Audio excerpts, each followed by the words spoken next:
Antigravity, Google's AI-powered IDE, connects to Supabase using the Supabase MCP server, Model Context Protocol.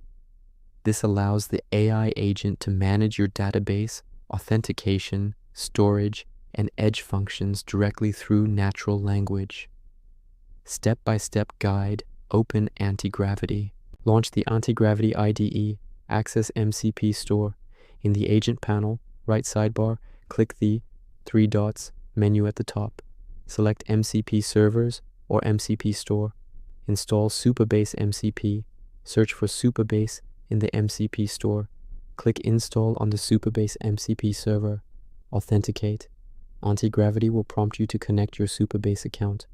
Log in with your Supabase credentials. Select the specific Supabase project you want to connect. Grant the necessary permissions. Test the connection. In the agent chat, try prompts such as Show my Supabase tables. Create a new users table with email and password.